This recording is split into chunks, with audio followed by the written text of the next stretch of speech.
सबसे पहले आप अपना परिचय बताइए। अर्पणा हंस क्या है और चुनावी मुद्दा आपके क्या हैं? हमारे क्षेत्र का बहुल इलाका कृषि प्रधान जगह है, लेकिन यहाँ कृषि को लेकर किसी प्रतिनिधि ने कोई भी एक ठोस कदम नहीं उठाया है। तो सवाल ये है कि एक तरफ जो केंद्रीय मंत्री अर्जुन मुंडा मैदान में है, दूसरी ओर कालीचरण मुंडा मैदान में है। इन दोनों बड़े नेताओं के बीच आप अपनी दावेदारी को कितना मजबूत मानती हैं इस लोकसभा क्षेत्र में? जब आप पिछले 45 सालों से आपने अगर ये चर्चा, ये विषय, ये सवाल अगर आपने केंद्र की बड़ी पार्टियों से की होती तो आज ये समस्याएं हमारे बीच होती ही नहीं। क्या कारण है कि यहाँ पर केंद्रीय मंत्री अर्जुन मुंडा मंत्री हैं, कद्दावर नेता हैं और रांची जो आपका राजधानी है उसके बगल में क्षेत्र पड़ता है। आखिर ये पिछड़ेपन का क्या कारण है? इसका मूल कारण क्या है? आपने कद्दावर नेता कहा, केंद्रीय मंत्री जी की बात की।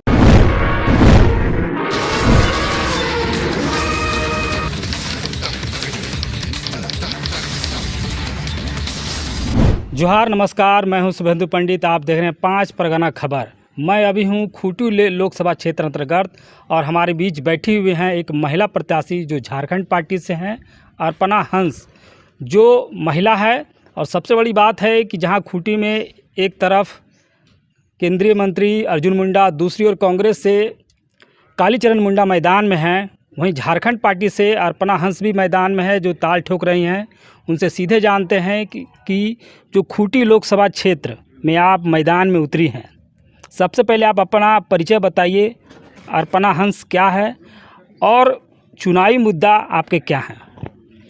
सबसे पहले तो मेरी ओर से जोहार। मेरा नाम अर्पणा हंस हुआ और मैं झारखंड पार्टी से, चूँकि मैं बहुत पहले से जुड़ी हुई हूँ और इसकी लगातार 15 साल से मैं झारखंड पार्टी में हूँ और केंद्रीय उपाध्यक्ष के पद पर हूँ। और अभी इस वक्त मैं संसदीय क्षेत्र खूंटी की झापा से उम्मीदवार हूँ। आपने पूछा कि मैं क्या हूँ, तो मैं अपना परिचय क्या दूँ, लेकिन यहाँ की क्षेत्र के लोग जानते हैं कि मैं बहुत वर्षों से सामाजिक कार्यों से लगातार जुड़ी हूँ। यहाँ की जंगल ज़मीन की लड़ाई में हमेशा अपने आप को सामने करती आई हूँ। विशेषकर महिलाओं के लिए जो मेरी सोच है वो बहुत स्पष्ट है। मैं कथनी और करनी में फ़र्क नहीं दिखाऊंगी। जो मैं कह रही हूँ वो करूँगी, क्योंकि यहाँ पर जो भी यहाँ के मूल निवासी हैं, आदिवासी हैं, उनके हित की आवाज़ के लिए उनकी आवाज़ आज तक यहाँ से कोई बन ही नहीं पाया, खासकर महिलाएं। और जब बात संसद की आती है तो मैं विकास की बात तो करूँगी ही, लेकिन उसके पहले सबसे पहले मैं यहाँ के जो झारखंड की जनता है, जो खूंटी संसदीय क्षेत्र की जो जनता है, उनकी समस्याओं पर मैं विशेष जोर दूंगी। और हमारे बीच में जैसे क्या होता है, हमारे क्षेत्र का बहुल इलाका कृषि प्रधान जगह है, लेकिन यहाँ कृषि को लेकर किसी प्रतिनिधि ने कोई भी एक ठोस कदम नहीं उठाया है। उसको लेकर भाई मैं अपनी आवाज़ को बुलंद करूँगी, चाहे वो संसद हो या फिर यहाँ राज्य सरकार हो या फिर हमारे लोग हों, उनके बीच में एक लोगों के बीच में मैं अपनी आवाज़ को लेकर जाऊंगी। और महिलाओं पर मैं विशेष प्रकाश डालना चाहूँगी कि आज भी महिलाएं जिस अवस्था में यहाँ खूंटी संसदीय क्षेत्र के सुदूर इलाके में जो महिलाएं हैं, आज भी उनका जो दिनचर्या है, जो उनका डेली रूटीन है, उनको अगर आप देखेंगे तो आप खुद महसूस करेंगे कि अगर मेरे जैसे लोग या फिर हमारे जैसे कुछ थोड़ा सा जो अलग सोचते हैं, अगर आवाज़ नहीं उठाएंगे तो फिर कौन आवाज़ उठाएगा, आगे कौन बढ़ेगा। इसलिए मैंने काफ़ी सोच समझ कर ये कदम उठाया है कि मैं महिलाओं के लिए विशेष आवाज़ बनूं और यहाँ की क्षेत्र के लिए, यहाँ की जनता के लिए जो उनका एक बहुत ही अभी जो स्थिति जो चल रही है ना, यहाँ रोजगार है, यहाँ पलायन की समस्या है, यहाँ ह्यूमन ट्रैफिकिंग बहुत तेज़ी से होता है। खूंटी, सिमडेगा ये सब मुख्य जगह है जहाँ से सारे आप देख लेंगे कि पूरे भारत में यहाँ की बच्चियाँ, यहाँ की महिलाएं जाकर काम करती हैं। ये बहुत ही मतलब क्या बोलते हैं, बहुत ही दर्दनाक विषय है और इस आवाज़ को आज तक हमारे किसी भी जनप्रतिनिधि ने नहीं उठाया है। इस बात को लेकर मैं बहुत ही मुखर होकर अपनी आवाज़ उठाना चाहूँगी।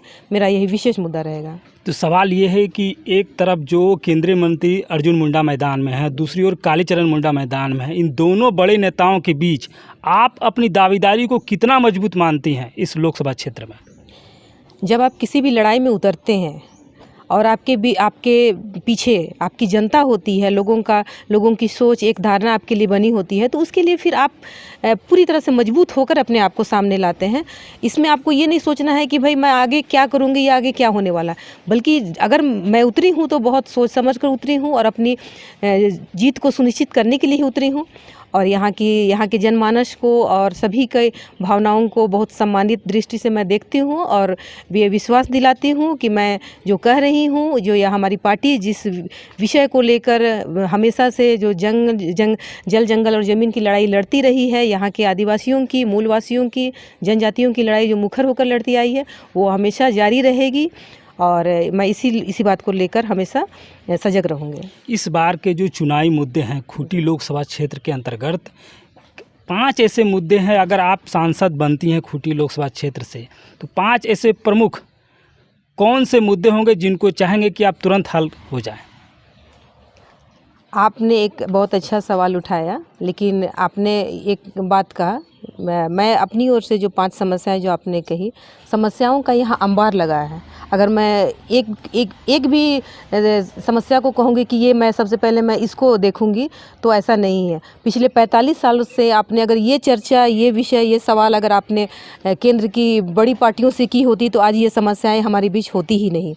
लड़ाई हमारी यहाँ के लोगों से नहीं है, यहाँ के लिए है। और ये जो आपने सवाल उठाया 5 समस्या, यहाँ 5 नहीं, यहाँ 50 समस्याएं ऐसी पड़ी हुई हैं जो कि आज तक और अभी तक और शायद आगे भी अगर यही दशा रही तो जारी रहेगी। इसलिए मैं कहना चाहूँगी, समस्याओं को आप हाथों में या अंगुलियों में मत गिने, समस्याओं को आप देखें और समझें कि 45 सालों में जो समस्याएं आज भी जहाँ की तहाँ पड़ी हुई हैं, उनको एक किस तरह से हम लोग सारे समस्याओं को एक साथ कैसे करें, इसलिए गिनतियों में आप इसको मत समेटिए। तो सवाल ये उठता है कि जो खूंटी लोकसभा क्षेत्र है, 6 विधानसभा क्षेत्र हैं इस लोकसभा क्षेत्र में, क्या कारण है कि यहाँ पर केंद्रीय मंत्री अर्जुन मुंडा मंत्री हैं, कद्दावर नेता हैं, और रांची जो आपका राजधानी है उसके बगल में क्षेत्र पड़ता है। आखिर ये पिछड़ेपन का क्या कारण है, इसका मूल कारण क्या है?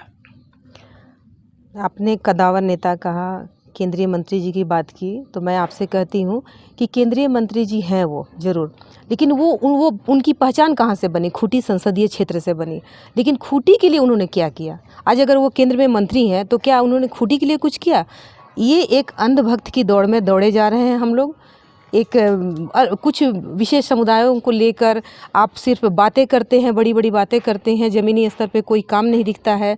लेकिन आप कब तक ये लोगों को आप ठगते रहेंगे कि हमने दिल्ली में ऐसा किया, हमने अयोध्या में ऐसा किया, हमने वहाँ मंदिर बनवाया, वहाँ हमने लोगों की पूजा स्थलों को बनाया। वो विकास नहीं होता है। विकास अगर करना है तो सबसे पहले आप अपने क्षेत्र की बात करें कि जहाँ से आप खड़े हुए हैं, जहाँ के आप नेता चुने गए हैं, वहाँ के लिए आपने क्या किया।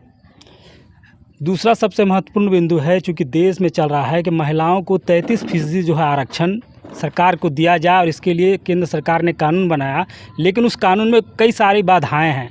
आप महिलाएं हैं, देश में महिलाओं की जो स्थिति है इसके बारे में आपकी क्या सोच है, और क्या वाकई में महिला को आरक्षण 33% जो बातें हो रही है क्या मिलना चाहिए? बिल्कुल मिलना चाहिए। और 33% की बात तो मैं नहीं कहूँगी, मैं तो कहूँगी कि पूरी भागीदारी बराबर की होनी चाहिए, क्योंकि आज के समय में महिलाएं भी उतनी ही सशक्त हैं और उनको अगर मौका मिला तो वो पुरुषों के की तरह सोच सकती हैं। पुरुषों की तरह क्यों, एक स्वतंत्र विचारधारा के अनुसार सोच सकती हैं और अपने अधिकारों के प्रति सजग हो सकती हैं। इसीलिए 33% देकर आप महिलाओं को भुलावे में ना रखें। दूसरा सबसे महत्वपूर्ण बिंदु ये है कि चूँकि अब आप नामांकन आप करने जा रहे हैं 24 अप्रैल को, और उसके बाद आप जो है पूरी तरीके से जनता के बीच जाएंगे, तो जनता को रिझाने के लिए आपके पास क्या ऐसा विकल्प है और क्या ऐसे मुद्दे हैं जिससे कि जनता आपको वोट दे इस लोकसभा चुनाव में? मैं जनता के बीच में जाऊंगी नॉमिनेशन के बाद, ऐसा नहीं है। मैं जनता के बीच हमेशा रही हूँ और कल भी मैं उनकी आवाज़ बनती रही हूँ और कल भी मैं बनूँगी।